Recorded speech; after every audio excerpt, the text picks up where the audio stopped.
Saya minta dari malam hari ini semua umat Islam, saudara asah golok yang tajam. Saudara asah aja golok yang tajam. Jangan keluar rumah, jangan. Kalau mereka demo damai tenang silakan. Masuk Jakarta damai, keluar dari Jakarta tenang. Betul. Tapi kalau mereka mau bikin huru hara di Jakarta, coba-coba ganggu keamanan, bakar-bakar halte, hei umat Islam, keluar dari rumahmu, bawa senjatamu, ganyang mereka, habisi di mana saja berada, saudara. Takbir, takbir, takbir. Sallu ala Nabi. Apa harus Anda buat permusuhan? Dan kalau emang itu kesalahan, belum mengarah kepada perpecahan, justru Anda mengutarakan apa? Seperti ingin mengadu domba. Itu bukan ulama. Merepotkan orang Belanda juga awalnya. Walaupun akhirnya menjadi ada simbiosis mutualisme ya antara Belanda dan orang Yaman ini. Nah, di tengah perjalanan memang kalau bicara satu bab saja sudah jelas itu mustahil bahwa mereka itu adalah dzurriyyat Nabi ya. Assalamualaikum warahmatullahi wabarakatuh. Pemirsa di seluruh Indonesia, kembali bertemu dengan saya Irma Suryani, fraksi Partai Nasdem Komisi 9 DPR RI. Pemirsa, terus terang kali ini saya akan memperbincangkan terkait dengan pengalihan atau klaim-klaim yang dilakukan oleh oknum-oknum yang menyesatkan sejarah kebangsaan Republik Indonesia dengan mengakui seluruh pahlawan-pahlawan bangsa yang berjuang merebut kemerdekaan sebagai bagian dari kelompok mereka. Saya sebut saja kelompok Ba'alawi. Terus terang, bagi saya, jika ada oknum-oknum yang mengaku-ngaku sebagai cucu Nabi, silahkan saja, sepanjang tidak menyesatkan umat. Apalagi kemudian menyesatkan sejarah perjuangan kemerdekaan bangsa Indonesia. Itu sudah perbuatan kriminal menurut saya. Karena itu menyesatkan seluruh perjuangan rakyat Indonesia dari Sabang sampai Pulau Rote, menghina pahlawan-pahlawan pribumi, pahlawan-pahlawan bangsa kita. Saya tidak tahu sebenarnya maksudnya apa, tetapi yang jelas ini sangat berbahaya. Kenapa? Karena bisa saja klaim-klaim ini adalah awal dari oknum-oknum yang secara terstruktur dan masif ingin mengklaim dan merebut Indonesia melalui ajaran-ajaran atau tafsir-tafsir agama yang salah. Bayangkan rakyat Indonesia ketika disampaikan W.R. Supratman, Wage Rudolf Supratman pun diakui sebagai bagian dari klan mereka. Ini sudah penyesatan sejarah yang luar biasa. Dan jangan salah, dari sini dimulainya perebutan atau klaim-klaim yang akan membuat Indonesia direbut secara perlahan-lahan oleh oknum-oknum imigran yang ingin menguasai Indonesia. Saya kira saya bukan ingin atau mau memprovokasi, tetapi hal seperti ini jangan disepelekan. Kita jangan terpaku, jangan terpancing hanya soal politik dinasti semata, tetapi ini jauh lebih berbahaya. Klaim-klaim penyesatan sejarah perjuangan bangsa ini lebih berbahaya dari sekedar politik dinasti. Kenapa saya sampaikan seperti ini? Karena ini adalah cikal bakal untuk mengarabkan atau memba'alawikan Indonesia dari sistem Pancasila ke sistem khilafah. Ini berbahaya menurut saya, ini harus kita hati-hati. Memang tidak seluruhnya ustadz-ustadz dari keturunan Arab itu tidak baik. Banyak yang baik, tapi hati-hati dengan oknum-oknum yang secara sistematis ingin merusak dan memutarbalikkan fakta sejarah. Kita tidak boleh juga menafikan ustadz-ustadz dari keturunan Arab yang baik, yang benar, dan syiar memang untuk kepentingan umat. Tapi kita juga tidak boleh membiarkan klaim-klaim yang akan merusak persatuan dan kesatuan bangsa Republik Indonesia yang kita cintai ini. Karena perjuangan kemerdekaan itu dari Sabang sampai Pulau Rote dilakukan oleh semua suku dan oleh semua agama yang diakui di negara ini. Salam keindonesiaan, jaga NKRI, dan jangan sampai ada orang yang mengklaim-klaim perjuangan dari pahlawan-pahlawan bangsa kita, karena itu adalah penghinaan bagi bangsa Indonesia. Salam kemerdekaan. Di sini saya mau mengkritisi, datang dari seorang Rizik lagi. Dia ini kan sudah dipakai pakaian agama. Harusnya Anda tuh keluarkan lisan-lisan tuh yang teduh lah. Kalau Anda nggak cocok itu nggak harus Anda berbicara di depan orang awam, memprovokasi. Kalau emang ada beda pandangan politik, kan belum tentu kita berbeda, yang kita lawan tuh salah. Bisa jadi kita yang salah. Di sini ulama sudah nggak perlu ikut dalam bidang politik. Karena negeri ini masih belum dalam keadaan genting. Harus kalau ulama turun. Belum mengarah kepada saling bunuh. Tapi yang saya lihat di sini malah sikapnya Rizik ini yang kemarin baru saya lihat. Ayo, ayo ganyang fufu fafa, ganyang fufu fafa, sekarang juga semua. Ayo, Ayo ganyang fufu fafa, ganyang fufu fafa, sekarang juga. lagi. Ayo, ayo ganyang fufu fafa, Ganyang fufu fafa, sekarang juga. Fufu fafa musuh demokrasi, fufu fafa penyubur korupsi, fufu fafa anak haram konstitusi, fufu fafa cukuplah sampai di sini. Ayo, ayo ganyang fufu fafa, semua ganyang fufu fafa, sekarang juga. Ayo, ayo ganyang fufu fafa, ganyang fufu fafa, sekarang juga. Ayo, ayo yang ganyang semangat fufu semua, fafa, ganyang fufu fafa, sekarang juga. Fufu fafa musuh demokrasi, fufu fafa penyubur korupsi, fufu fafa anak haram konstitusi, fufu fafa cukuplah sampai. di sini. Ayo, ayo ganyang Fufu fafa, ganyang ganyang fufu fafa, sekarang juga. takbir. Allahu Akbar. Ada yang nanya, Beb nggak takut ditangkap? Enggak. Lu kenapa? Yang nangkep berarti anak buah fufu fafa. Sekarang orang pada nggak berani ngaku fufu fafa, betul? Betul? Ada polisi nangkep saya, lu anak buah fufu fafa. Bukan, Beb, kok lu tersinggung? Enggak, saya nggak tersinggung. Kok lu menangkep gue? Yeay. Saya sampai bingung. Ini maulud. Kok ada nyanyian? Saya bukan mendukung fufu fafa atau siapapun. Saya nggak penting itunya. Cuma saya lihat Pak Rizik membuat lagu fufu fafa. Ini maulud ini kita menghadirkan Nabi loh. Harusnya apa? Diisi oleh segala sesuatu yang mendekat kepada Nabi. Bukan kepada keduniaan, politik, permusuhan. Ada caci maki lagu fafa. Sampai ingin menjatuhkan Jokowi. Saya nggak peduli mau Jokowi atau siapapun. Cuma yang mau saya pertanyakan, kenapa kok di ruang maulud tuh Anda isi dengan hal-hal yang begitu? Dulu pernah Anda lakukan kepada Nikita Mirzani itu, yang saya pernah kritisi itu. Yang Anda bilang apa? Anjing apa? Lonte apa? Itu kan nggak baik. Kok ini diulang di bulan maulud? Jagalah kesakralan maulud itu. Saya sudah sedih kemarin, sebelum-sebelumnya seringkali ada takbir di jalanan.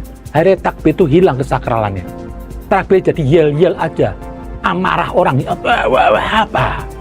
Tidak ada dicontohkan Nabi takbir dengan yel-yel. Tidak ada Nabi bilang takbir dengan marah, muka merah untuk bunuh orang. Tidak ada. Takbir itu perwujudan apa? Kerendahan orang di hadapan Sang Maha Khalik. Nah, kalau Nabi itu sudah takbir, itu Isra. Tidak ada lagi urusan dunia. Nah, ini takbir kemarin sudah mulai berkurang. Tidak ada, saya lihat apa, Islam jalanan lagi. Tapi seringkali saya lihat Anda dikit-dikit takbir. Jangan diumbar lah ini takbir ini.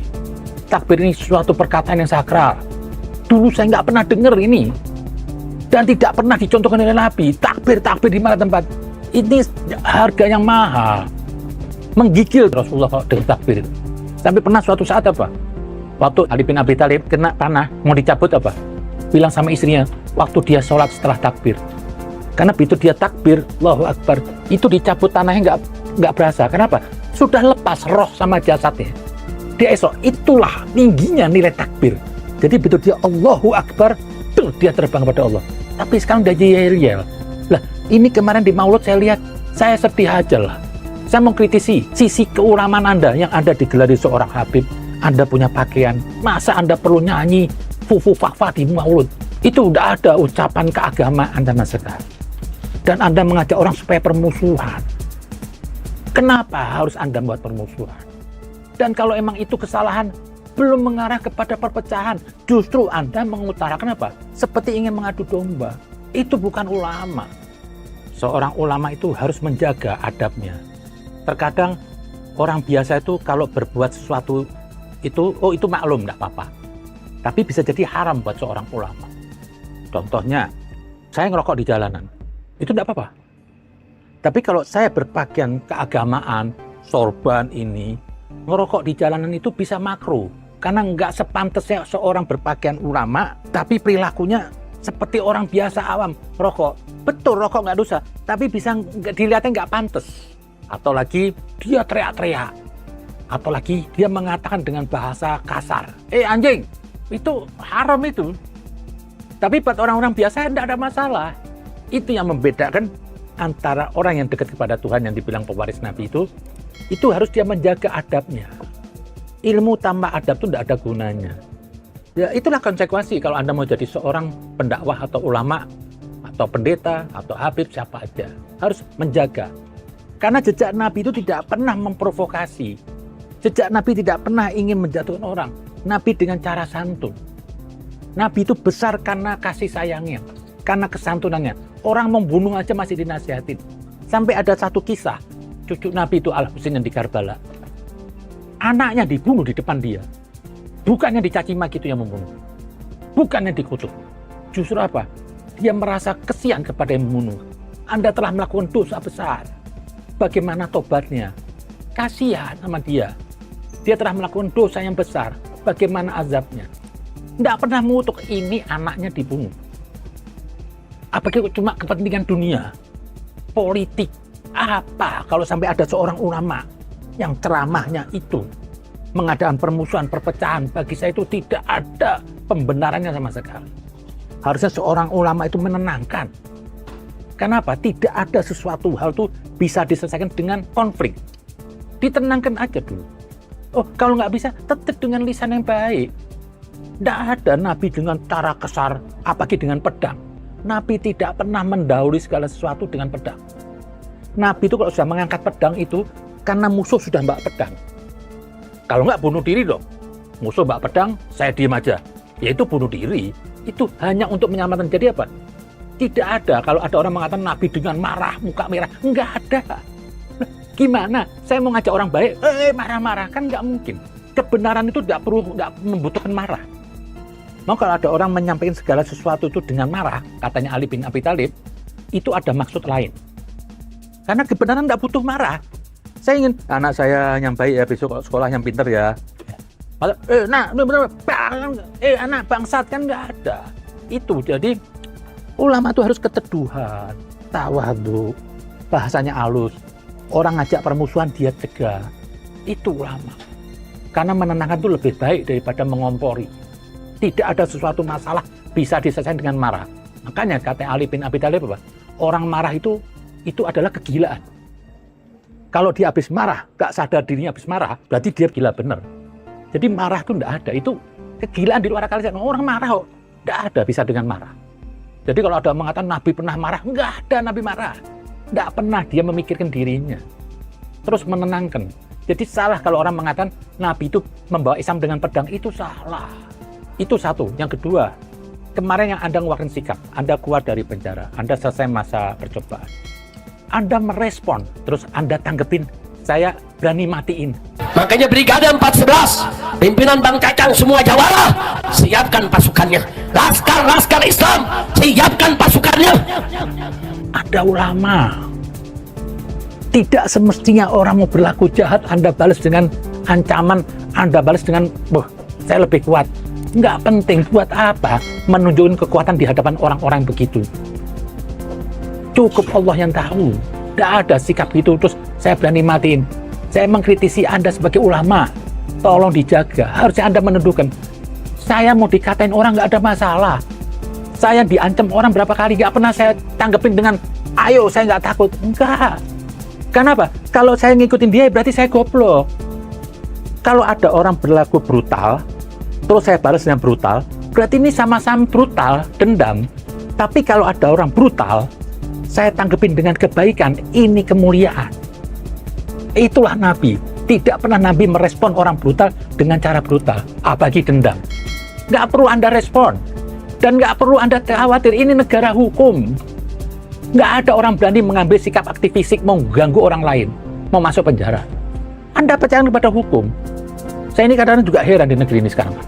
Banyak semarak ormas atas nama agama dan atas nama suku. Kok seperti negeri ini nggak punya aparat keamanan, nggak punya lembaga hukum, masing-masing membuat kekuatan sendiri. Besok ada yang tersinggung, oh ini saya berani, saya suku saya ini, ayo jangan macam-macam loh. Hancur loh nama-nama negeri ini. Dulu saya nggak pernah dengar nih, ada ormas suku, ormas agama, nggak ada. Kok sekarang semua bikin-bikin tentara masing-masing. Ada yang tentara berani mati kek, ada nggak mandi bacok kek, ini kek apa kek loh. Ini negara sudah berdaulat, ada kerangka hukumnya, ada keamanan. Jadi nggak usah Anda khawatir kalau negeri ini mau ada macam-macam. Turun nih aparat semuanya. Seharusnya juga ini saya lihat saya mengkritisi pemerintah. Kalau ini terus didiamkan bahaya.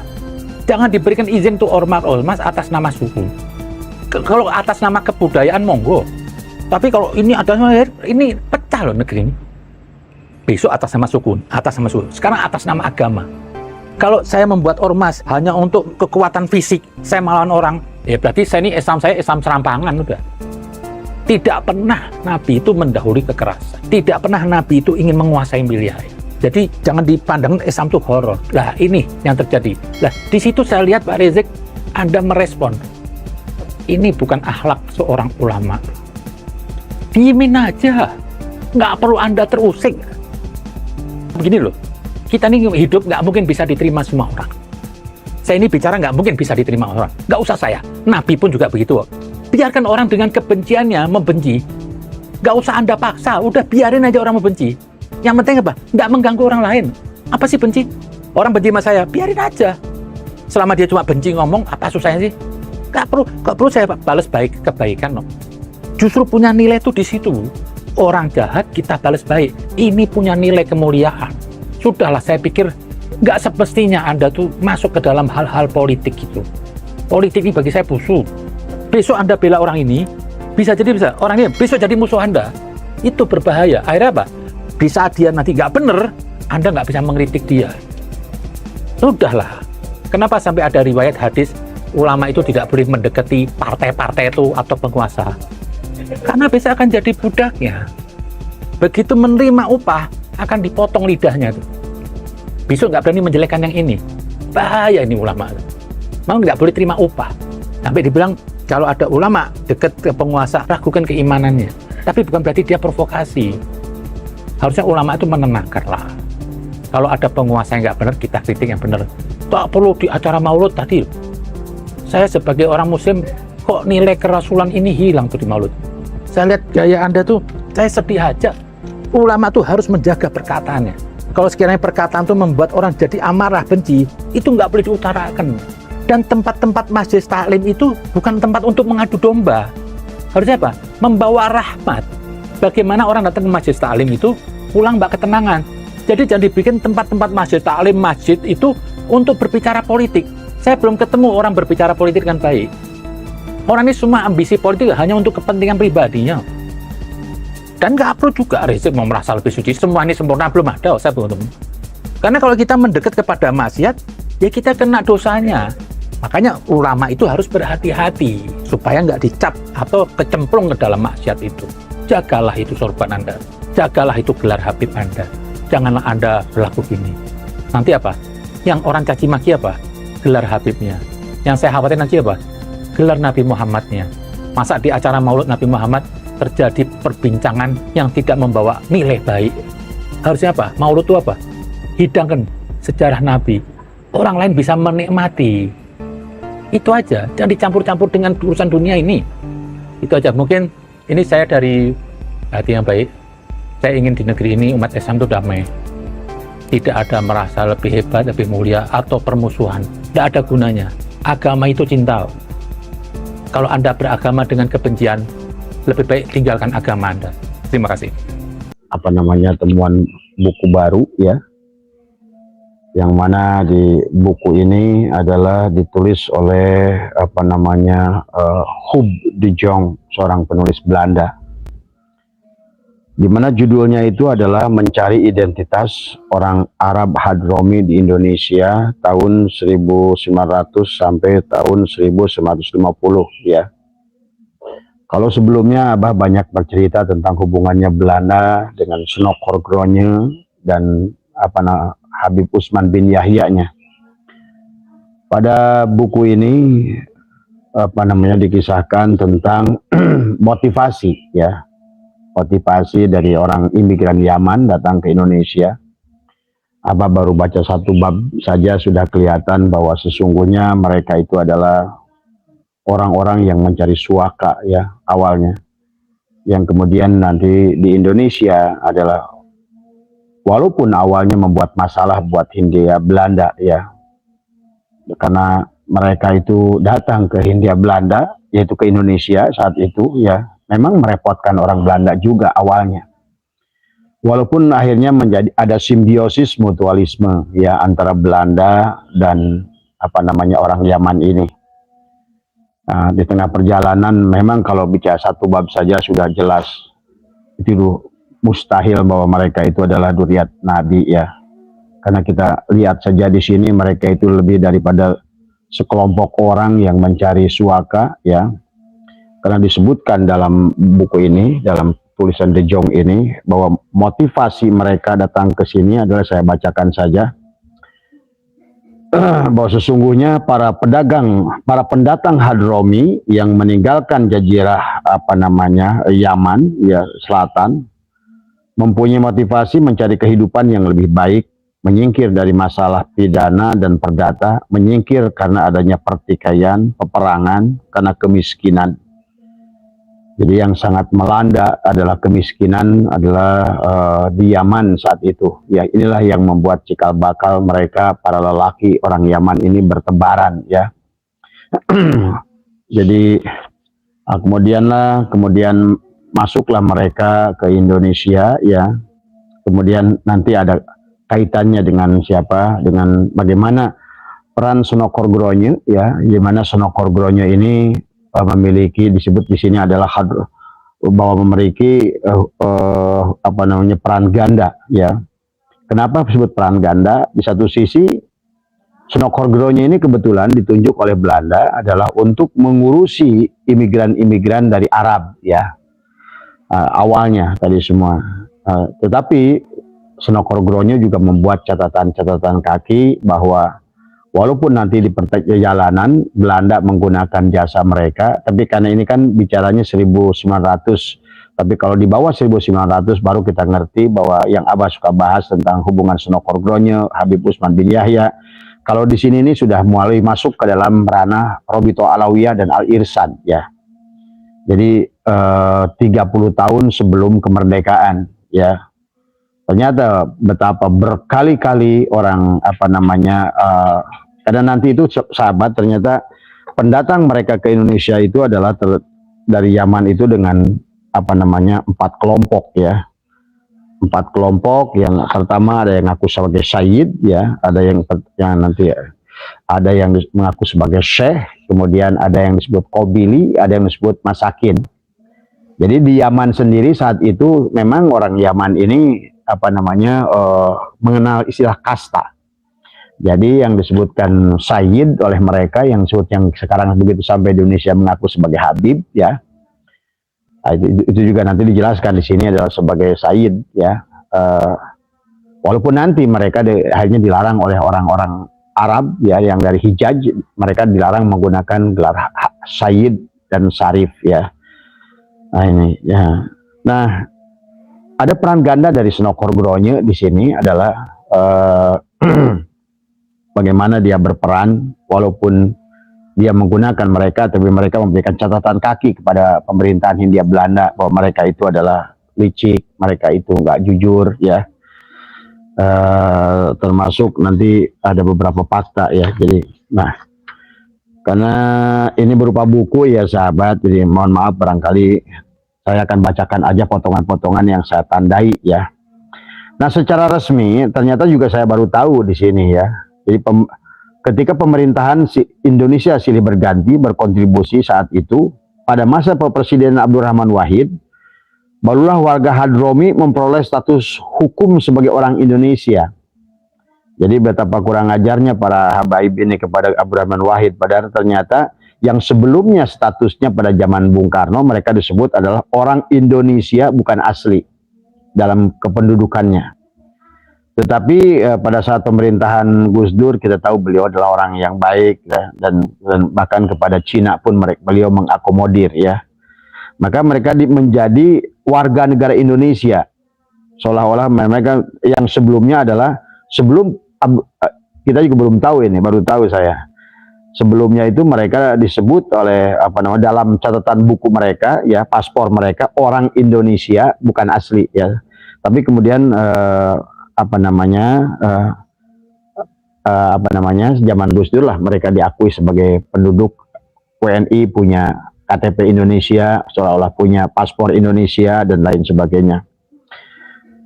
Nah, yang sebetulnya yang terjadi, ya, maka buku ini berjudulnya adalah Mencari Identitas, ya. Judulnya Mencari Identitas. Memang betul-betul mereka itu mencari identitas. Mereka sendiri pun nggak ngerti waktu tadi semua. Maka mereka 3 kali berkompromi dengan Hindia Belanda. Mereka meminta diakui sebagai Sayyid, ya.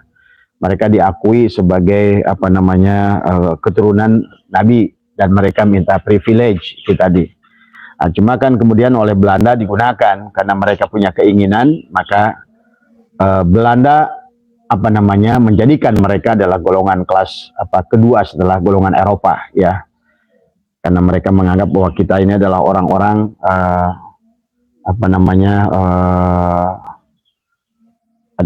sebagai keturunan Nabi, ya. Nah, di sini juga dijelaskan tentang memang Senokor Gronje ini memiliki 2 ganda. Jadi Senokor Gronje tampil sebagai teman dan lawan bagi orang Hadromi. Senok menentang perlakuan tidak adil terhadap orang Hadromi yang dilakukan pegawai sipil kolonial.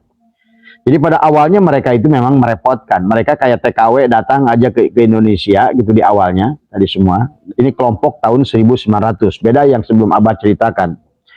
Jadi mereka itu kayak orang yang datang main masuk aja ke sebuah negara pada saat negara Indonesia masih saat itu kan 1900 sampai seperti itu belum merdeka Indonesia itu. Jadi mereka memang merepotkan secara ekonomi karena mereka datang di sini, ada yang datangnya adalah jadi rentenir, ya.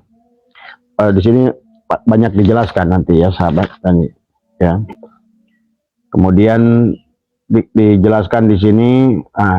Nah, ada juga sebagian kelompok Arab yang sudah di Indonesia saat itu adalah dari Hijaz, dan mereka adalah orang Arab yang memang mengantarkan orang Indonesia pergi haji. Jadi ada kalau sekarang mungkin kayak semacam perjalanan ibadah haji, ya, ada perjalanan ibadah haji. Nah, orang Arab ada. Jadi di sini ada percampuran antara orang Yaman di Indonesia itu dengan orang Hadromi, ya. Hadromi itu orang Yaman, ya. Kemudian dijelaskan di sini banyak imigran lebih memilih kehidupan yang terjamin di sini di Indonesia, maksudnya di Hindia Belanda, daripada kehidupan mereka yang tidak pasti di Hadromot. Karena Hadromot dijelaskan di sini begitu miskin, ya. Disebutkan Hadromot adalah wilayah pegunungan yang gersang. Sampai pada abad ke-20 Hadromot terpencil. Awal abad itu perjalanan berjalan dengan kaki dari kota pelabuhan terpenting adalah Makala dan Al-Shir ke wadi yang penduduknya relatif padat. Di pedalaman itu membutuhkan waktu hingga lama. Perang suku, perseteruan keluarga, kejahatan, perampokan, perkosaan, dan kemiskinan yang melanda, yaitulah yang membuat mereka hijrah ke Indonesia. Jadi Habib-habib yang sok gagah ini, sok jago kayak Rizik Syihab itu harusnya baca buku ini ya, biar sadar siapa dia, apa namanya, moyangnya itu ya. Kemudian setelah mereka sampai di sini, mereka kuli di Indonesia. Ada yang kuli dengan Belanda, mereka ada gelar di sini letnan, ada gelar kapten ya, menjadi prajurit Belanda. Sebetulnya ini kelanjutan dari generasi sebelumnya yang pada saat itu adalah setelah Indonesia Penogoro 1825-1830 berperang dengan Belanda, dan saat itu ulama Indonesia sudah mulai nggak percaya dengan tidak mau lagi bergabung dengan Belanda. Nah, orang kebenaran imigran-imigran Yaman ini datang ke Indonesia. Nah, itulah digunakan oleh mereka tadi semua sebagai tentara, sebagai apa, sebagai kuli, sebagai buruh di perkebunan ya. Nah, ini orang-orang Hadromi ini tadi semua. Nah, tetapi mereka masih tahun 1930 aja mengirimkan uang itu sampai 70 juta gulden ya. Itu uang besar. Jadi mereka mengirimkan uang ke negaranya, ke Yaman ya. Bahkan di sana itu kayak sekarang katanya. Di sini sebutkan mereka di Jawa beberapa waktu dan beberapa bahasa Melayu, kemudian dikatakan banyak orang yang menerima kiriman uang dari Jawa secara rutin. Di wilayah yang kebanyakan penduduknya miskin itu ada orang yang tinggal di rumah megah dan istana. Jadi mereka setelah bekerja di sini di Belanda, kemudian kerja juga di mana, mereka kirimkan balik ke sana, ke Yaman ya tadi. Jadi tetapi kayak kita aja, kayak misalnya kayak ada rumah bagus sekitar kita. Ini rumah siapa nih? Oh, dia kerja di Arab Saudi. Oh, ini jadi TKW gitu. Jadi ternyata di Hadramaut saat itu pun begitu. Mereka mengirimkan uang lewat bank Belanda. Jadi orang-orang yang datang ke Indonesia, begitu mereka mengirimkan duit ke sana, ya, dan melihat akhirnya datanglah eksodus sampai 20.000 tahun 1930 ya, kemudian sampai 40.000 1930, akhirnya 1945 pas kemerdekaan jumlah mereka sudah sampai 80.000. Bayangkan coba. Dan mereka jelas dari awal memang benar-benar TKW ke Indonesia, dan mereka begitu. Tapi masih bolak-balik mereka kerja di sini, pulang ke Yaman, bangun rumah. Oh, rumah siapa nih? Si Anu kerja di mana? Di Hindia Belanda gitu. Hindia Belanda itu Indonesia saat itu ya. Ya, jadi saya suka kemarin ke Segeranten kan, saya lihat ini rumah siapa nih? Oh, Haji Anu, di mana kerjanya? Oh, di Arab Saudi, dia TKW di sana jadi supir, punya kios gitu kan. Nah, kayak gitulah tadi semua. Jadi nggak ada gelar dari awal itu, mereka sendiri bingung, boro-boro, oh saya ini keturunan Nabi, nggak ada di awal-awal itu sebetulnya tadi semua. Jadi mereka itu lebih bagaimana untuk bisa bertahan hidup tadi ya. Nah di sini baru dikisahkan tentang mereka itu siapa sebut Sayyid ya. Jadi masyarakat Hadromi ditandai oleh struktur kelas yang cukup kaku dan berbasis keturunan. Kelas tertinggi adalah Sayyid yang mengaku sebagai keturunan Nabi Muhammad melalui cucunya Husain. Nah ini mereka juga disebut Ba'alwi atau Alwi, sebutan yang diambil dari Alwi, cucu leluhur klan mereka yang bernama Ahmad bin Isa al-Muhajir. Nah tetapi ini kan kitabnya Belanda, orang Belanda ya, tetapi kan kita sudah tahu dari kitab sebelumnya ternyata Ahmad Isa al-Muhajir itu sesuai dengan pengakuan Banul Ahdal dan Banul Kudaimi adalah bukan, karena saya juga baru teman saya ziarah ke sana ke Irak Selatan itu ya, ke makomnya Sayyid Ahmad bin Isa, luar biasa ya, luar biasa, megahnya luar biasa. Saya divideokan mereka ya, dan nah ini tapi di dalam ini De Jong menulis, karena De Jong mungkin nggak ngerti kan sejarahnya, karena De Jong itu hanya menulis pada saat mereka sudah ke sini. Cuma pengakuan mereka bahwa mereka dari Hadramaut, bahwa mereka adalah keturunan Nabi Muhammad melalui cucunya Husain tadi semua ya. Di sini kemudian setelah itu ternyata kan Abah sudah jelaskan bahwa mereka itu yang mengaku Sayyid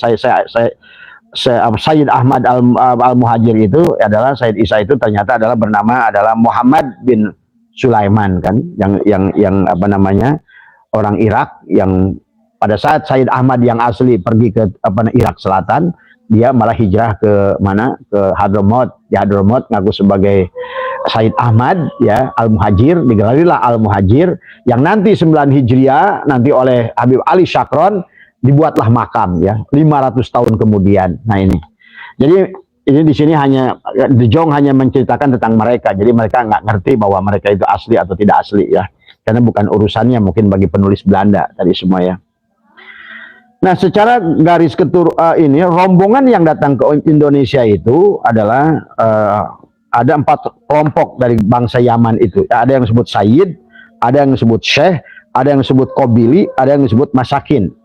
Jadi memang di Yaman sendiri, sahabat, di Yaman sendiri apa namanya, mereka itu apa namanya, ada 4 itu. Makanya nggak aneh kalau seandainya orang Yaman itu memang sangat feodal tadi semua ya. Jadi memang itu punya kasta kayak orang Hindu tadi. Jadi kasta pertama Sayyid, barulah Syekh. Jadi Syekh itu non Sayyid, sama apa namanya untuk menyampaikan agama tapi non Sayyid ya. Kemudian Qobili ya, dan yang terakhir adalah Masakin. Nah, yang lucu nanti pada saat Belanda membutuhkan mereka, Sayyid ini jumlahnya cuma 700 orang. Sementara Masakin jumlahnya 40.000 orang. Tapi nanti setelah ada persaingan antara Al-Irsyad dengan Robitoh Alawiyah, mereka juga meminta kepada pemerintahan Belanda bahwa yang Sayyid ini, yang Masakin ini yang bukan Sayyid, pokoknya siapapun yang dari Yaman minta dikasih gelar Sayyid gitu kan tadi. Ini mereka di sini disebutkan oleh De Jong dalam bukunya, mereka bernegosiasi dengan pemerintahan Belanda untuk mereka karena dia bilang saya udah berpunya jasa untuk Belanda. Sementara mereka tuh Al-Irsyad itu belum ada jasa tadi semua, karena sudah ada perseteruan ya saat itu ya. Jadi tentang juri kisahkan di sini tentang Al-Katiri, tentang Al-Kuwaiti ya. Jadi ini sejarah apa namanya. Nah, kemudian tentang kafaah di sini juga dijelaskan ya.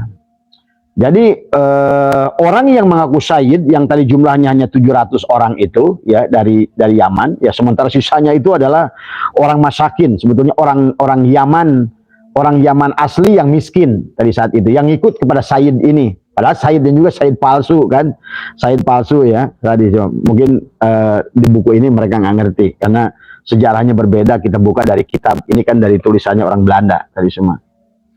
Tentang dikisahkan tentang apa namanya, bahkan Sayyid, mereka tuh ngaku Sayyid sebagai turunan Husain ya, sementara Syarif keturunan Hasan yang sudah ada di Indonesia saat itu ya. Bahkan mereka tidak boleh menikah Sayyid dan Syarif ya. Jadi Sayyid itu keturunan Husain itu merasa lebih tinggi dari keturunan Hasan ya. Jadi merasa lebih tinggi ya, karena menurut mereka bahwa pernikahan itu adalah tidak kafaah tadi semua. Dan inilah yang menjadikan mereka akhirnya berseteru nanti dengan Syekh Ahmad Sukarti ya, dengan Syekh Ahmad Sukarti dengan Al-Irsyad. Jadi ternyata memang beda antara Al-Irsyad adalah mungkin yang sekarang kelompok Baswedan tadi, termasuk juga di sini tentang perjalanan A.R. Baswedan ya, kakek buyutnya Anies Baswedan ya. Jadi kalau marga Baswedan yang non Sayyid ini sebetulnya dari agak moderat ya, datang ke Indonesia. Jadi mereka tidak menginginkan ya, walaupun sama-sama datang dari Hadramaut, tetapi mereka tidak menginginkan cara-cara yang digunakan oleh orang-orang sekelompok yang mengaku keturunan apa namanya yang Sayyid, keturunan baginda Nabi dari Husain ya, dari Husain. Kemudian inilah permasalahan yang sebetulnya mulai apa namanya perseteruan ya. Nah, di Indonesia mereka itu kerja di Belanda dengan berpangkat letnan dan kapten, tergantung pada besarnya komunitas ya. Pada awal abad 20 kampung-kampung Arab sudah berlebihan penduduk. Jika ingin pergi ke kampungnya untuk berdagang atau mengunjungi, ini ada fakta yang lain ya. Kemudian orang Hadromi banyak, di sini dikisahkan ya. Di kalangan orang Arab, produk yang diperdagangkan termasuk pakaian, bahan bangunan, mebel, batu mulia, parfum dan juga kitab agama. Di beberapa kota mereka mendirikan bengkel kerja, tempat batik dicetak dan tekstil ditenun. Cukup banyak orang Arab yang menjadi rentenir. Nah ini dengan reputasi mereka secara keseluruhan lebih buruk daripada rentenir Tionghoa. Jadi para yang ngaku Sayyid ini, Habib ini, mereka itu banyak bertindak sebagai rentenir dan mereka dianggap sebagai maka istilah Arab itu, Arab Yaman itu identik dengan kata penipu dan dikatakan di sini. Jadi kata Arab Yaman identik dengan istilah seperti pelit dan penipu, ya ini. Kemudian yang lucu di sini juga dicatat oleh siapa? Oleh Senokor Gronye, dikatakan sebagai keturunan Nabi Muhammad mereka dihormati dan seperti di Hadramut makam Sayyid terkemuka menjadi situs ziarah. Maka Senokor Gronye membuat komen kepada pemerintahan Belanda bahwa mereka ini parasit batu nisan. Jadi ternyata juga bisnis makam sudah terjadi zaman dulu. Jadi kebiasaan orang Hadrami ini memang tadi sampai Senokor Gronye menyebutkan parasit batu nisan. Jadi sudah dibuat catatan oleh Senokor Gronye tentang mereka adalah sudah ada tentang bagaimana mereka menggunakan makam-makam untuk bisnis, ya. Jadi jangan aneh lah ya. Jadi semua. Kemudian di sini dikisahkan tentang catatan mereka ya memang. Nah, imigran Yaman ini dijelaskan semakin hari semakin meningkat, tetapi karena alasan lain dalam pemerintahan kolonial semakin banyak terdengar suara untuk menangkal atau menyuruh mereka balik. Pengaruh buruk orang Arab Yaman ini kepada perekonomian. Karena tadi mereka dagangnya tadi seperti dikatakan di sini, meminjamkan uang dengan bunga yang mencekik leher, ya, menyewakan rumah dengan biaya riba, kemudian menjual barang dengan persyaratan kredit yang tidak baik. Inilah kebangkrutan, kata Senokor Gronye, adalah secara ekonomi kepada Hindia Belanda yang saat itu juga pada saat mereka sudah, karena Indonesia sudah mulai melawan. Jadi di sini sahabat, antara kepentingan orang Yaman yang datang ke Indonesia, antara kepentingan pemerintah Indonesia yang mau merdeka, antara kepentingan Belanda yang ingin mempertahankan diri dari, jadi semua punya kepentingan. Jadi walaupun siapa Utsman bin Yahya adalah di sini nggak ada kisah. Walaupun Senokor Gronye itu tahu bahwa mereka itu, sampai Senokor Gronye itu membuat mereka itu adalah sebagai racun makam, bisnis makam, itu sudah ditulis oleh Senokor Gronye gitu. Mereka itu penipu, mereka itu licik, tetapi karena mereka ada kepentingan yang sama, nah itulah. Walaupun dia sendiri bilang kepada mereka, Islam mereka itu katanya hati-hati, kata-kata Senokor Gronye, ya. Nah, kemudian di sini ada dari buku catatan kaki, ya. Contoh yang dikatakan di sini dalam buku Dalman halaman 68 berpendapat bahwa lintah darat Arab Yaman ini lebih berbahaya dari lintah darat dari Tionghoa karena mereka lebih licik dan lebih waspada. Kemudian Sinambela dalam buku Sinambela halaman 850 menggambarkan cara memeras Arab adalah beroperasi. Ketika melihat seorang memiliki ladang cukup luas atau rumah bagus, dia mendekatinya dan bertanya, apakah punya rencana untuk meminjam uang? Dia merayu calon peminjam, terutama anak-anaknya, dan dia kalau anak-anaknya itu bisa terjadi bisnis, maka mendapatkan 10 hingga 30 sen gulden tadi, ya. Jadi inilah kalau saya hanya memotret apa yang dituliskan oleh orang Belanda tentang budaya mereka, ya. Jadi di awal itu satu sisi mereka itu ingin hidup, tapi saat kehidupannya begitu susah, maka satu-satunya jalan itu maka mereka tetap ngotot kepada Belanda untuk diberikan gelar Sayyid, ya tadi semua, karena untuk mendapatkan kehususan tadi di Indonesia, ya. Nah, kemudian mulailah perselisihan, ya sahabat, karena jumlah mereka semakin meningkat, jumlah mereka semakin banyak, dan mulailah. Nah, inilah maka akhirnya pada tahun 1990 orang di sini dikisahkan mereka mendirikan Al-Khairat, ya. Orang-orang Arab Yaman ini pada tahun 1901 orang Arab Yaman mendirikan Jamiat Al-Khair, yaitu perhimpunan untuk kebaikan di Batavia. Perkumpulan ini hendak merawat budaya Arab untuk keluarga mereka, ya.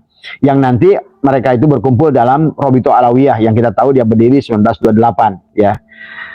28, yaitu 2 tahun setelah berdirinya Nahdlatul Ulama. Tapi sebelumnya sudah berdiri Al-Irsyad sebetulnya tadi, yang kemudian pada tahun 1912 Senokor Gronye memasukkan 3 guru. Yang salah satu guru itu adalah dari Sudan yang bernama yang satu dari Sudan, yang satu dari Maroko, yang satu dari Hijaz, yaitu yang pertama adalah Ahmad Sukarti dari Sudan, ya. Ini mengisahkan Ahmad Sukarti. Nah, Ahmad Sukarti pada saat dia masuk ke Indonesia, melihat orang Sayyid ini, sejak awal Sukarti tidak menyukai pandangan keagamaan tradisional, karena Ahmad Sukarti ini bermazhab Syafi'i ya, dari Sudan, dari Afrika.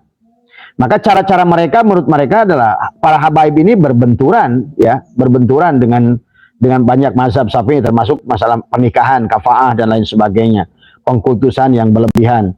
Sejak awal Sukarti tidak menyukai pandangan keagamaan tradisional dan hubungan sosial yang kaku dalam komunitas imigran Hadromi. Dia terutama tidak setuju dengan perilaku angkuh aristokratik Sayyid di Jawa.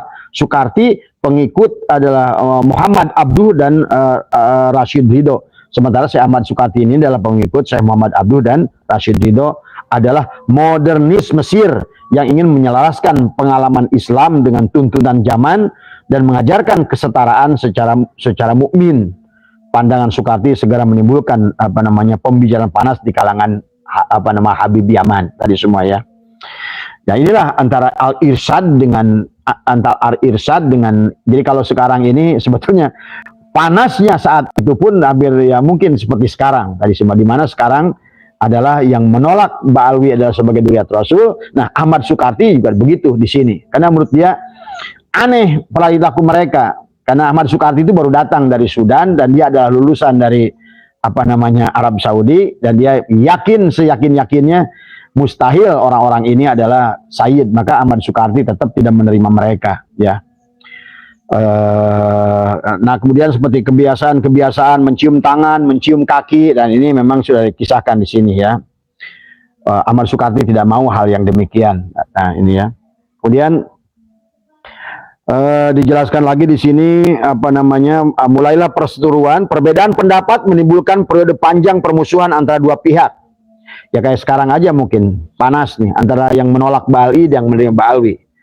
Tahun-tahun yang relatif tenang sih berganti dengan tahun-tahun permusuhan terburuk ketika Sayyid saling berhadapan melawan Syekh. Syekh itu maksudnya adalah dari Al-Irsyad ya. Dengan menggunakan kata dan perbuatan dalam koran-koran Arab lokal, pamflet, brosur, teks ajaran, posisi dipertahankan dan diserang. Kadang-kadang polemik tumbuh menjadi caci maki. Ya saya sekarang aja tadi semua. Cuma ciri mereka kayak Rizik Syihab semua itu sama itu tadi semua ya. Jadi kalau mungkin sekarang kalau Ahmad Sukarti lebih kepada orang yang menolak Ba'alwi ini juga tetap lembut gitu kan tadi. Tidak ada ancaman, tidak ada makian, tidak ada hinaan tadi semua ya mereka selalu menuduh. Dan sama di sini juga dikatakan ya. Kadang-kadang polemik tumbuh menjadi caci maki. Sayyid menuduh Syekh sebagai antara lain komunis. Jadi mereka itu tuduhan komunis tadi, negro, biang kerok, kalau sekarang mungkin hidung pesek gitu kan tadi. Itu memang udah jadi memang budaya mereka itu ya. Jadi kalau Kiai Imad menjelaskan tentang 10 ciri tanda-tandanya seorang duriat Nabi, itu memang 10-10-nya keluar Ba'alwi ini semua ya. Nah, karena memang dari sini juga jelas kelihatan bahwa mereka itu ingin diakui sebagai Sayyid kepada Belanda gitu kan tadi, sampai mereka banyak kompromi di sini kan. Negro dan biang kerok Syekh balas mencela Sayyid karena kesombongan, keangkuhan dan perilaku bergelimang dosa ya. Nah inilah tadi sama. Jadi kata Syekh Ahmad Sukarti, mereka itu ingin disebut Sayyid keturunan Nabi, tapi tadi rentenir lah, inilah ya tadi sama. Jinah, mabuk gitu kan dari zaman dulu juga. Bagaimana kata Syekh Ahmad Sukarti, kami akan mengakui engkau sebagai duriat Rasul gitu kan tadi. Di beberapa tempat perbedaan pendapat dikobarkan oleh perhimpunan-perhimpunan lokal yang baru dibentuk, yang sejalan dengan Al-Irsyad atau dengan Robitoh Alawiyah, persatuan keturunan Nabi yang baru didirikan. Sesekali kerusuhan pecah, lawan ditolak masuk ke masjid, dilempari batu. Nah, itu. Jadi kelompok Al-Irsyad ini kalau ngumpul sama aja Habib Rizik sekarang. Jadi kalau ada orang-orang yang menolak mereka, dianggap tadi semua bubarkan, serang gitu kan tadi semua. Ini memang karakternya memang lucu sama gitu kan tadi. Kemudian padahal ini buku catatan dari orang Belanda ya. Ini namanya adalah mencari identitas. Jadi mereka, penulis Belanda ini juga mengatakan bahwa mereka itu mencari identitas. Siapa saya ini gitu kan dari bahasa. Dan sampai 3 kali mereka bernegosiasi ingin diberikan kekhususan gelar Sayyid dari Belanda. Coba lihat, gelar Sayyid dari Belanda. Maka jangan aneh, Robito Alawiyah ini adalah surat pengesahannya adalah orang Belanda yang menandatangani. Jadi 3 pernah membuat, tetapi kemudian intinya bahwa perselisihan mereka itu adalah makanya disinilah ketegangan memuncak pada Mei 1931. Judulnya di atas adalah pertarungan gelar tadi semua ya. Jadi mereka itu mempertahankan gelar karena mereka sudah mendapatkan gelar Sayyid ya, yang saat itu masih Sayyid saat itu. Tapi kemudian kan mereka dilarang oleh orang-orang Arab Hijaz dari Sayyid dan Syarif bahwa mereka tidak boleh menggunakan nama Sayyid dan Syarif. Dan itulah makanya kenapa ulama kita itu dulu sahabat kayak Bahmun, kadang nyebut Habib, kadang nyebut Syarif gitu kan tadi. Nah sebenarnya harus dipahami oleh kita, Dzurriyyat Rasul itu kan hanya 2 dari keturunan Hasan dan Husain. Kemudian disebutkan bahwa yang Sayyid itu keturunan Husain dan Syarif keturunan Hasan dari semua. Jadi istilah Habib itu adalah sebetulnya kalau saya baca dalam sebuah kitab siapa itu, istilah Habib itu adalah kepada Sayyid dan Syarif yang sangat dimuliakan gitu kan, yang sangat mereka memiliki. Jadi tidak semua Sayyid Syarif itu baik gitu kan, tidak semua. Makanya yang baik itu disebut Habib gitu, karena mereka mencinta dan dicintai gitu. Nah itulah makanya akhirnya para imigran Yaman ini lebih senang menggunakan istilah Habib tadi semua, walaupun memang istilah Habib sudah dicetuskan oleh kakek moyangnya di sana. Jadi istilah Habib ini adalah panggilan kepada orang-orang Sayyid dan Syarif yang sudah mencintai. Nah, tapi akhirnya menggunakanlah istilah, sebetulnya Habib itu adalah Sayyid dan Syarif yang memiliki hubungan yang baik antara yang mencintai dan dicintai gitu. Tapi kemudian oleh kelompok ini Robito Alawiyah ini justru Sayyid ini hanya untuk mengukuhkan status mereka di masyarakat. Karena mereka sebagai kaum pendatang, mereka ingin dihargai, tapi mereka juga ingin mengirimkan uang ke kampungnya tadi semua. Maka mereka ngotot. Ini adalah, jadi sebetulnya kebiasaan mereka itu sama saja. Jadi kebiasaan di Yaman, kebiasaan di sini sama. Karena di Yaman sendiri mereka terkelompok kepada 4 tadi, Sayyid, Syekh, Qabili, dan Masakin. Nah, sementara yang datang ke Indonesia pun yang terkelompok Masakin yang jumlahnya 40.000 itu ingin diakui sebagai Sayyid. Nah inilah sampai mereka sendiri Sayyid itu ada yang protes. Nah, dikatakan di sini ketegangan memuncak pada Mei 1931 ketika dalam Kongres Al-Ihsan Batavia dikeluarkan keputusan untuk tidak lagi menganggap gelar Sayyid sebagai hak istimewa. Nah ini.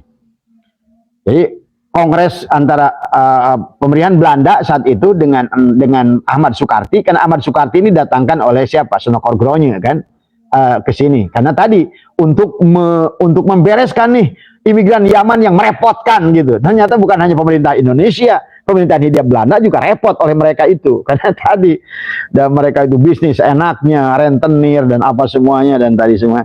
Maka itulah Syekh Ahmad Sukarti itu didatangkan dari Sudan tadi semua. Tetapi kemudian karena Syekh Ahmad Sukarti adalah memiliki garis Islam yang lurus, demokrat, karena beliau adalah murid Syekh Muhammad Abduh ya. Mereka itu sangat demokratis karena gurunya dari Mesir, gurunya dari Arab. Dia bilang, ini mustahil nih orang-orang ini. Tadi semua, disitulah perseteruan antara Al-Irsyad dengan Robito Alawiyah. Karena kata Ahmad Sukarti, di Sudan saja, di mana-mana yang saya tahu pergi yang namanya Sayyid nggak begini gitu kan tadi. Akhirnya ketegangan memuncak nih. Mei 1931 ketika dalam Kongres Al-Irsyad di Batavia dikeluarkan keputusan untuk tidak lagi menganggap gelar Sayyid sebagai hak istimewa kaum Balwi. Sayyid bukan gelar kebangsawanan. Demikian diputuskan bahwa dalam kongres tersebut dan mereka harus dipanggil Mister saja.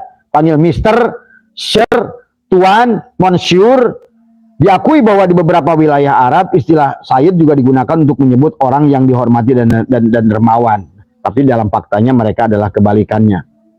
Tadi gini, kemudian di sini setiap orang Arab berhak mendapatkan predikat. Nah, ini yang masalah di sini nih. Adalah namun bersamaan dengan itu ditegaskan bahwa istilah Sayyid tidak pernah dikhususkan untuk kelompok tertentu gitu kan tadi. Oleh karena itu setiap orang Arab, orang Yaman yang datang ke sini, mereka minta mendapatkan predikat Sayyid pada namanya sebagaimana lazimnya Nah itu, ini yang jadi masalah. Disinilah sebetulnya percampuran mana Sayyid asli dan Sayyid palsu. Karena mereka yang ngaku Sayyid aja cuma 700 yang datang pertama itu. Dan itu pun kan mengaku keturunan Syekh Ahmad bin Isa Al-Muhajir. Itu aja kita sudah terkonfirmasi palsu gitu kan tadi. Tapi di Indonesia begitu mereka masuk ke sini, yang 700 plus yang 20.000 orang, ini pun ingin sama dikasih gelar Sayyid sama kolonial Belanda. Karena kata mereka, nah saya nggak mau dibedakan sama dia, kan gitu kan tadi. Tidak lagi membedakan dari mereka, dari penduduk lainnya sebagai tadi. Saya tidak mau dibedakan bahwa mereka ada sebagai kelompok keturunan Nabi tadi kan. Nah, itu bahasanya. Dan akan kehilangan hak istimewa yang melekat pada kedudukan itu. Pendeknya mereka takut hak istimewa kebangsawanan yang disebut Sayyid itu akan hilang. Nah, sesuai kongres segenap komunitas Arab gempar, ya maksudnya Robito Alawiyah gempar dengan pertemuan Ahmad Sukarti dengan kolonial Belanda itu. Jadi golongan Syekh memprovokasi kaum Alwi dengan mencatatkan anggota kelompoknya yang menikah dengan sebagai Sayyid, menambahkan kata Sayyid pada papan namanya. Jadi di situ itu untuk menunjukkan, lainnya seorang imigran Yaman itu saat itu adalah di rumahnya ditulisin Sayyid, Sayyid, Sayyid, Sayyid, Sayyid. Allahu Akbar. Jadi kalau begini sahabat, bagaimana disebut surah wal istifadah tadi semua?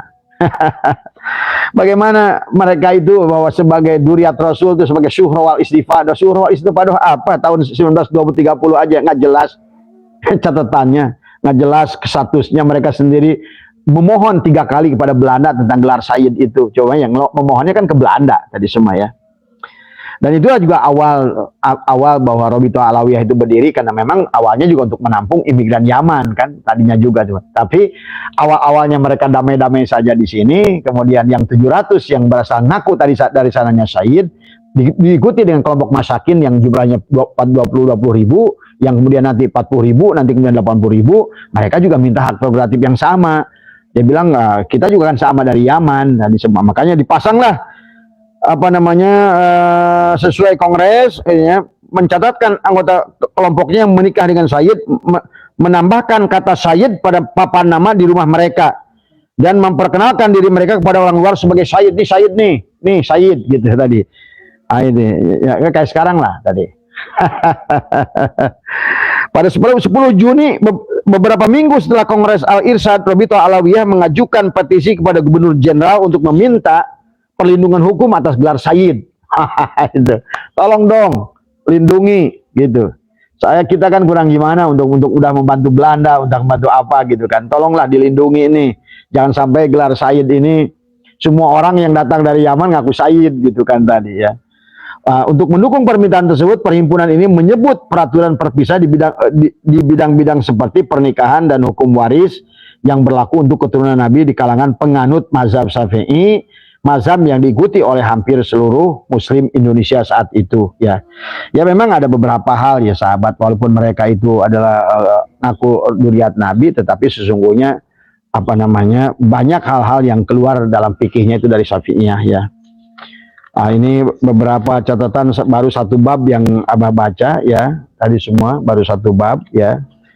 Jadi intinya secara garis besarnya bahwa sesungguhnya adalah mereka itu sebagaimana kata De Jong ya, ini adalah penulis Belanda, mereka mengisahkan tentang perjalanan orang Yaman ke Indonesia ini.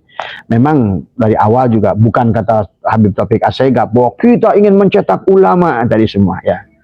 Bab makruh aja nggak ngerti, kemudian ternyata memang dari sini aja jelas, nggak jelas, maka nggak aneh kalau dari yang datang ke sini, lain yang dulu sahabat ya, yang datang 1400-an Hijriah, 1400 Masehi, mereka datang banyaknya sebagai ulama, banyak ya, banyak yang, tetapi tadi itu yang datang itu juga bukan dari Hadramaut yang mengaku atas nama keturunan Sayyid Ahmad Al-Muhajir bin Isa Al-Muhajir ya.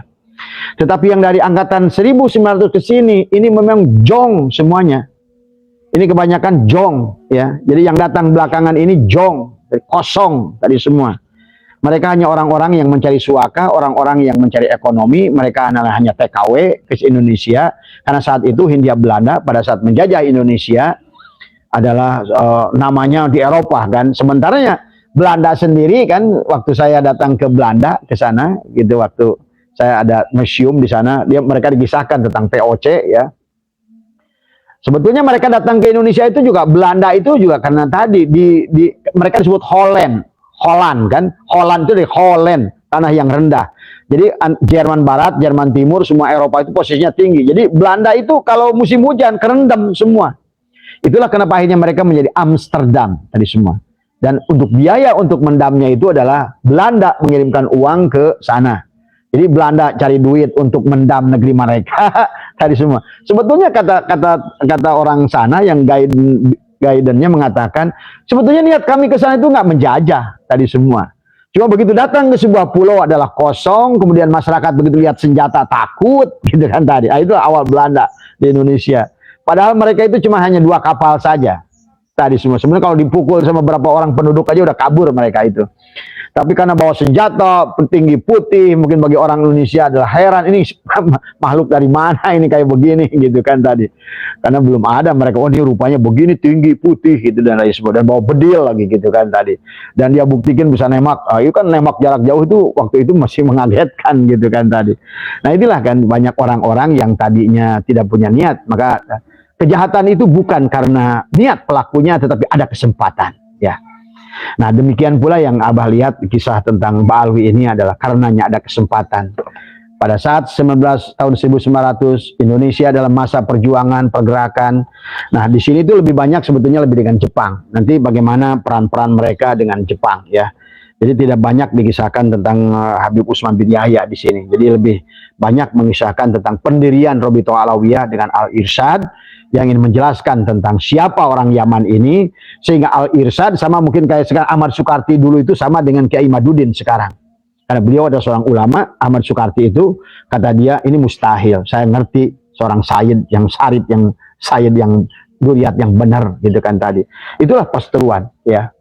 Ya kalau hari ini barangkali Al-Irsyad terkadang kelompok Anies Baswedan dan teman-teman itu bersatu dengan Habib Rizik ya kepentingan. Tapi di lain sisi sahabat itu sebetulnya gontok-gontokan. Karena dari awal sendiri yang satu adalah Robitoh Alawiyah, yang satu Al-Irsyad tadi semua ya. Sementara mereka nggak ngerti kayak Anies Baswedan dengan Habib Rizik sekarang. Padahal dulu sebetulnya di awal itu adanya mereka berdiri itu akibat yang satu tidak mau mengakui yang lain tadi semua. Enak saja lu, aku ngaku sayyid apa semua. Nah ini, nah itulah ya. Jadi sebetulnya ekonomi karena dikisahkan di sini Yaman gitu kan. Apalagi Yaman Selatan nanti menjadi negara komunis kan tadi semua. Maka itulah makanya menjadi cikal bakal antara 1948 ada Musso, ada apa semua, ada Aidit apa semua itulah ya ya. Jadi negara-negara komunis sama kayak di dulu RRT, kemudian juga Soviet, kemudian juga termasuk juga Fidel Castro di Kuba dan lain semua. Ada negara-negara yang memang Vietnam kan tadi semua ya. Yang minim tadi semua. Jadi semuanya dasarnya adalah ekonomi. Belanda datang ke sini karena ekonomi. Kemudian juga orang-orang Yaman ini datang ke sini karena ekonomi. Nah, tapi mereka saling membutuhkan. Timbullah simbiosis mutualisme di antara mereka, saling membutuhkan. Itu kan tadi. Yang satu ingin dilindungi karena Belanda menjadi pemerintahan yang sah di sini. Itulah makanya kenapa kisah Habib Utsman bin Yahya begitu ngotot mempertahankan sampai akhirnya harus berseberangan dengan Hadratus Syekh Hasyim Asy'ari. Yang satu menegakkan resolusi jihad, yang satu malah sebaliknya. Beliau mendapatkan pergi ke Belanda, mendapatkan penghargaan apa namanya salib yang berkepala singa ya. Nah inilah masalah kepentingan sebetulnya tadi ya. Akhirnya Belanda memanfaatkan mereka, mereka memanfaatkan Belanda. Nah inilah 3 kali negosiasi selama pemerintahan Belanda ini mereka untuk diakui sebagai kesayidannya itu tadi semua. Tetapi yang jadi masalah adalah pada saat orang yang tadinya yang disebut masakin, yang tadi lebih banyak jumlahnya 20.000 sampai kemudian menyusul 40.000, mereka pun sama ini kasih gelar sayyid pada Belanda tadi semua. Sampai di rumahnya dipasang plang. Ini saya keluarga sayyid, keluarga sayyid, keluarga sayyid gitu kan tadi. Ini. Jadi kayak mungkin sekarang mau kasih BLT itu kasih tanda tadi semua. Tadi semua ya. Jadi makanya kalau kita bicara tentang Habib mereka di antara 1900 sampai kemerdekaan, sebetulnya siapa ulamanya saat itu? Karena mereka hanya mikirnya duit, mikirnya ekonomi. Bahkan mereka nyata-nyata di sini adalah dibenci oleh bahkan mereka maaf sebagian di sini ya. disebutkan, bukan saya yang mengatakan bahwa mereka itu apa namanya dalam buku Sinabela menggambarkan cara memeras orang Arab Yaman ini adalah lebih jahat daripada orang Cina di Tionghoa. Dikatakan berpendapat bahwa lintah darat dari Arab Yaman ini lebih berbahaya dari lintah darat Tionghoa saat itu. Jadi istilah panggilan dasar si Arab gitu kan. Nah, itu kepada Arab Yaman itu maksudnya licik, penipu gitu kan tadi semua ya. Maaf nih saya bukan memperkeruh, tapi ini apa yang ditulis oleh siapa Hub de Jong dalam mencari identitas orang Arab Hadromi di Indonesia 1900 sampai 150 tadi semua ya. Ya mudah-mudahan ya apa namanya jadi jangan aneh kalau hari ini mereka ngotot status quo-nya karena memang dari dulu begitu tadi semua ya. Jadi maka kata saya nggak usah ribut, nggak usah apa, tadi semua nggak usah kita terpancing dengan provokasi Habib Rizik dan yang lain-lain, tetap bahwa kita harus berpegang kebenaran adalah kebenaran. Dan apalagi sekarang sudah lebih bahayanya apa? Karena mereka sudah pengklaiman bahkan termasuk maaf Habib Lutfi bin Yahya sudah merampok Jatman, itu jelas-jelas adalah sebuah sudah semakin nyata bahwa mereka itu bahaya tadi semua ya. Bahkan sekarang Jatman sudah mendapatkan SK Menhumkam tadi semua, itu menunjukkan bahwa tanpa sepengetahuan PBNU jelas bahwa mereka ini ingin menguasai semua lini, menguasai PBNU. Sekarang ada 10 habaib di sana, menguasai Jatman. Habib Lutfi sudah membuat landasan hukum tadi semua ya. Walaupun sebenarnya kalau saya lihat tujuan Rizik Syihab, Habib Lutfi masing-masing punya tujuan tadi semua semuanya. Robito Alawiyah, maka tadi Robito Alawiyah juga kayak kambing conge aja. Waktu Guru Gembul nanya itu gimana Rizik Syihab, ya dia bilang saya hanya memberikan kalau bahasa mobil mah saya hanya memberikan BPKB, tapi mobil itu ternyata bodong ya urusan dia gitu kan. Tadi ternyata mobilnya nabrak-nabrak ya urusan dia, saya nggak tahu gitu kan. Mungkin pikiran Guru Gembul saat itu bahwa Robito Alawiyah itu organisasi yang terorganisir, semuanya terkontrol, dan mereka itu hanya lepas buku nasab, bahkan lebih cenderung adalah membisniskan, menjual belikan nasab tadi semua ya. Jadi semakin jelaslah kepada kita, makanya buat sahabat-sahabat yang sudah yakin dengan pendiriannya, percayalah tadi semua. Dan sekarang ulama-ulama sudah mulai bermunculan yang hebat-hebat makin banyak tadi semua ya, kayak Marzuki, kayak siapa bukan Gus Muwafiq juga sekarang udah mulai gencar. Insya Allah sekarang bahkan maaf ya belum lama Abah apa namanya sholat Jumat di Cibubur itu juga hebat itu. Cuma sayang kita lagi khotib masa ngerekam. Tadinya kata Abah, waduh karena saya safar nih saya batalkan aja kali ini. Saya dengar hebat itu. Itu harusnya tadi khotib sudah menjelaskan, karena kalau dia bilang ini kebatilan, kalau seandainya tidak saya jelaskan maka masyarakat saya adalah dosa, saya bertanggung jawab kepada kalian muslimin apa namanya masjid ini. Wah luar biasa kata saya ini, luar biasa. Berapa masjid besar tuh di Cibubur ya. Harusnya tadi juga dari kalangan Nadien juga sudah mulai karena apa? Karena kalau tidak diberikan penjelasan dari kita sekarang, karena masyarakat kita ini tidak jarang membaca, jarang mendengar ini, dan mereka hanya taklid buta, ya itulah yang terjadi. Abah sudah jelaskan tentang kehancuran Mesir, kehancuran Afrika adalah seperti itu ya. Nah, kalau menurut Abah sekarang ini sudah hampir pada titik kulminasinya sekarang ini, karena mereka sudah mengambil alih Jatman, kemudian sudah menduduki Nahdlatul. Cuma kalau saya pribadi saya tidak setuju dengan MLB ya tadi secara pribadi, karena kalau di Nahdlatul Ulama sudah dimulai dengan cara yang demikian, yang dikhawatirkan adalah nanti akan menjadikan budaya setiap nggak cocok out, setiap nggak cocok, itu bukan budaya Islam.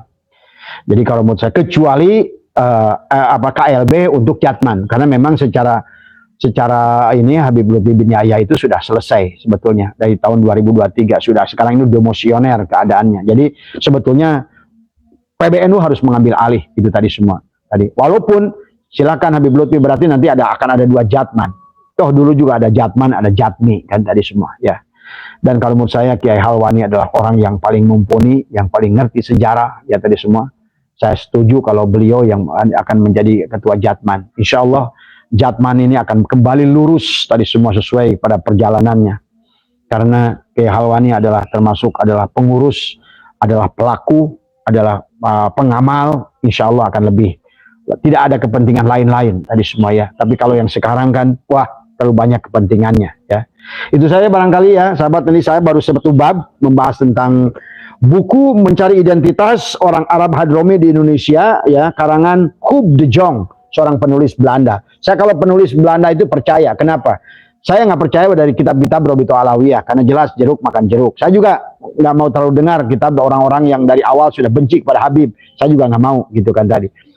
Itu tapi kecuali dari kitab-kitab yang kita tahu adalah kitab itu adalah mutabaroh, tetapi saya untuk penyeimbang adalah selalu menggunakan kitab-kitab eksternal dari buku-buku, ya, tentang sejarah mereka, dari yang saya dapat dari Harvard University, dari mana, ya. Nah, itu kan menunjukkan bahwa siapa sebetulnya mereka dari dahulu, gitu ya. Itu saja, mudah-mudahan masyarakat Indonesia semakin cerdas dari semua. Ayolah kita pola pikirnya kita rubah. Sesungguhnya tidak ada lagi yang bisa menolong kita kecuali Allah. Syaratnya adalah ikutlah Rasulullah, jangan ikut Habib tadi semua, ya. Itu saja, mudah-mudahan semoga semuanya diberikan kemudahan, keberkahan, sehat tadi semua, dan selalu diberikan kemudahan oleh Allah Subhanahu wa taala. Mohon maaf atas kekurangan. Wallahul muwaffiq ila aqwamit thoriq. Wa'alaikum minkum. Assalamualaikum warahmatullahi wabarakatuh. Wow, luar biasa nih teman-teman ya. Pernyataan dari Habib Rizik yang dianggap memprovokasi masyarakat atau habaib ini mengundang reaksi dari pemerintah.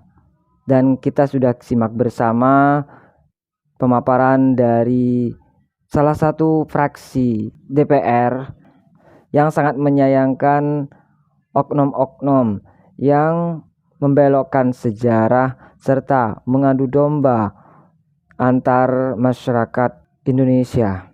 Serta Habib Kribo yang sangat marah dan kritis sekali mengomentari aksi-aksi yang dilakukan oleh Habib Rizik, diantaranya beberapa ungkapan yang dianggap menjadi ujaran kebencian, mengadu domba, memprovokasi masyarakat. Hal yang sangat disayangkan yaitu pada saat acara Maulid Nabi malah nyanyi-nyanyi Fufu Fafa, seperti itu ya teman-teman ya. Dan tadi kita sudah simak bersama, kita dengarkan bersama penemuan buku sejarah dari Belanda yang dibacakan oleh Aba, dan di buku tersebut jelas apa tujuan dan maksud orang Yaman datang ke Indonesia. Bagaimana menurut teman-teman semua? Silakan lanjut di kolom komentar. Terima kasih untuk teman-teman yang sudah mengikuti channel ini. Kita jumpa lagi di video selanjutnya. Assalamualaikum warahmatullahi wabarakatuh.